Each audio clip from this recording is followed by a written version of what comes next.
Back in the 1980s, a man named Larry Harris developed a game that allowed you to take over as one of the five major participants in World War II and take over as the military side of that country and fight things the way that you would have according to what was going on around you. That game was called Axis and Allies, and it has been one of the biggest war-based board games in existence, or pretty much ever since. These days, we have upwards of 7 different versions of this game available to us that span multiple different years, and even one that goes back into World War I with 1914. Today, we're going to be looking at how to play Axis and Allies. So, as I said, there are 5 or 7 different versions of this game. We're going to be focusing on primarily this one. Each different version takes over from a different year, or that was taking place at the time of World War II,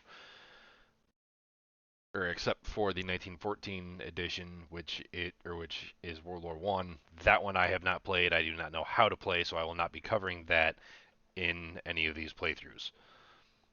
There's also 1941, which is essentially the base version of Axis and Allies. It introduces you to the rules and how the turn order and everything works, but doesn't allow a lot of the more advanced strategy stuff that this version and the later version 1940 do. There's this one 1942 that in my opinion is the best mix for what you can get. It's easy enough that someone who's just starting in this kind of game can really get into it, but it's advanced enough to where it still has strategic and tactical elements to it. There is Anniversary Edition, which takes 1942 and goes a step above because it adds in, I believe, Italy and China, possibly France. And then there's 1940. 1940 is actually 3 separate games built into one. If you draw a line pretty much straight down this way where you see my cursor at, that is the divider between 2 games here. You have 1940 Europe and 1940 Pacific that combine together to make 1940 Global, which is what you see here today. This one has a bunch of extra stuff that you're not going to see in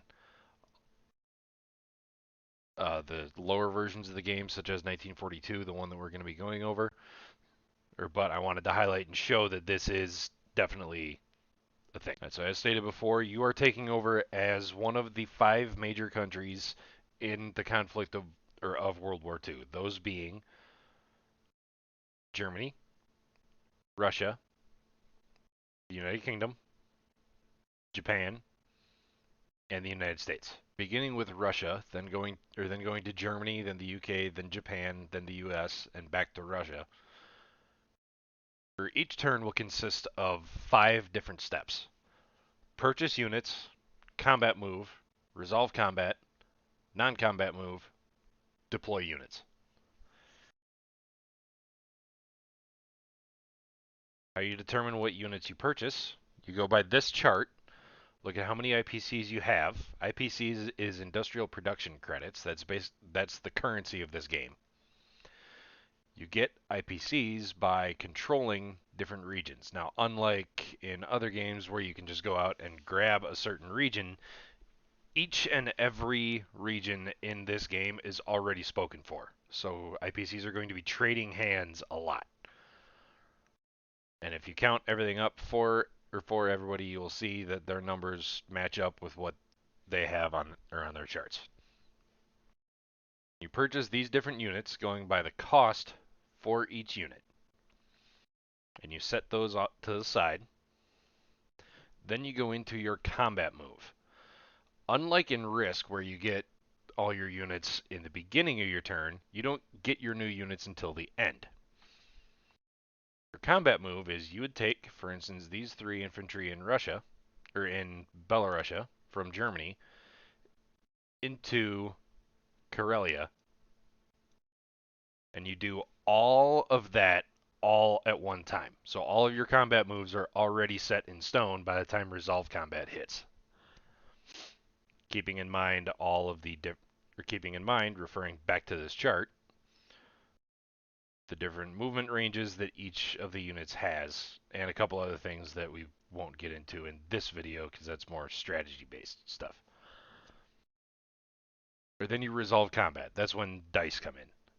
Once again, referring to this same chart, everybody has a certain attack roll and a certain defense roll that they hit on. And how that works is, if we go over here to the dice, I'll take, say, a 2 or less. It works a little bit differently with these because you just count however many hits you get. But how it would work is with a D6, you roll the die, and in this case it's a miss. And if you hover over it, it's on side 5. If you hit, or if you get whatever that number is, for instance, artillery hit or attacks at a 2. If you hit a 2 or less, that counts as a hit. If you roll a 3 or more, that's a miss. That's specifically for that unit, but that's just as an example for how that works. You would cover all, or you would do all the combats following a very specific order, or that's held out in the rules. That is amphibious assaults, naval battles, land battles. And then those shift around depending on what has to happen first, but that's, again, strategy stuff that we're not going to get into in this video. That'll be in a later video. Or after combat is done, then you go into pardon me. After resolve combat is done, then you go into the non-combat move. This is where any reinforcements happen. And you can do as much of this as you want, as much of this as you want to wherever you want, again, following the parameters of within the movement range and outside of aircraft. None of the units that are reinforcing could hit or can be involved in combat. For instance, if I was attacking with this tank in West Russia into Russia, this tank would not be able to be part of a non-combat move. The reason I say exception is aircraft is because aircraft have the special limitation on them where they cannot take territory. They have to land in friendly or in territory that was friendly at the beginning of the game. Whether that's on an aircraft carrier or on land. Only fighters can land on aircraft carriers as well, but we'll get into that in a little bit. Or then deploy units. Also, unlike Risk, where you can place your units anywhere after attaining them, you can only place units wherever you have an industrial complex. That's one of these guys. You can also only place as many units there as the territory is worth in IPCs. So if we look at Germany here as an example, Germany itself is worth 10 IPCs.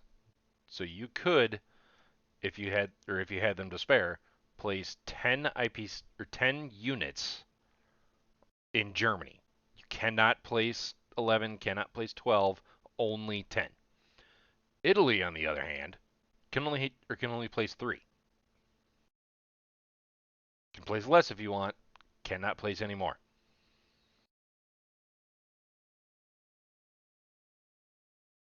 And once that is done, then play progresses to the next player in line. Now you noticed I referenced a bunch of different unit types in there. That's because also, unlike Risk, which this game is compared to quite a bit, different units are actually different units in this game, and they interact in different ways. For instance, land units can only attack land units, but land units can go inland like this. Naval units, on the other hand, can only attack naval units, but in order to transport land units from, say, northwestern Europe to the United Kingdom here, Germany would have to have one of these guys called a transport. Air units can attack anywhere, but have to land in friendly territory. Also, only fighters can land on aircraft carriers, like these guys. Bombers have a much longer range, but cannot land on aircraft carriers, and therefore have to be used very, very strategically, or in the way you use them. So everything interacts in different ways, and you have to use each of these different units to accomplish different things. The last thing we're really going to talk about in this video, this is going to be a bit of a short one, is a concept called strategic bombing raids. This is in the rules, and what you can do is you can send a bomber to attack only the industrial complex. It ignores all other units here and only attacks that building. Now, this also brings in the concept of escorts and interceptors, and that is both sides can bring fighters in from, or as long as it's within range, or to try and either take down the bomber for interceptors or escort the bomber for fighters. One round of combat only. And the roles are different. It's a lot better explained in game. If the bomber gets through, you roll a d6, and however many damage you turn up, could be 1, could be 6, could be anything in between, that many damage goes on that industrial complex. That also means that that is one fewer unit that can be produced out of that complex. The total amount of damage that a complex can have is twice the amount of however many IPCs the territory it's in is worth. So in that same example, this industrial complex here in the UK can have a total of 16 damage. That is another option of what you can do when you purchase units is you can repair your industrial complexes. Quickly go over the differences in the different versions. I don't have a script for Tabletop Simulator, which is the interface I'm using to show this. But 1941 is much more anemic as far as the economy goes, and does not have the industrial complex, or you can't build industrial complexes anywhere. Strategic bombing raids are not a thing, or as well as artillery, which is this guy, is not a thing, which does a lot of special stuff, which we'll talk about in the strategy video or videos. Sorry. This one is what you're seeing here. I don't have a script for Anniversary Edition, which again adds in China and Italy and does some other stuff. Then we get to 1940. This adds in Anzac as its own country, China is its own country, Mongolia is its own thing. Neutrals work completely differently. Italy is its own thing. France is its own thing. There's new buildings you have to worry about. There's new political stuff that they have to worry about. Basically, this rewrites a lot of.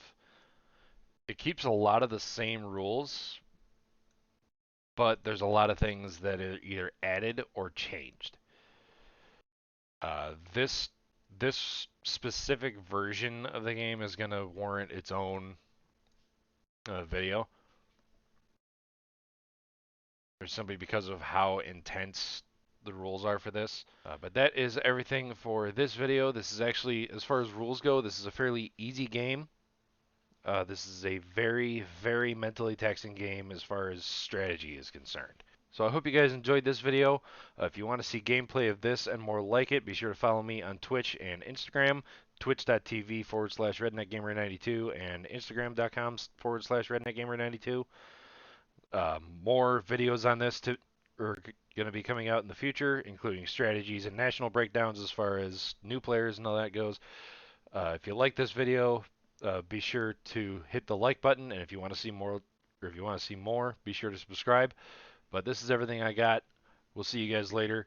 May the force be with you as you live long and prosper. So say we all.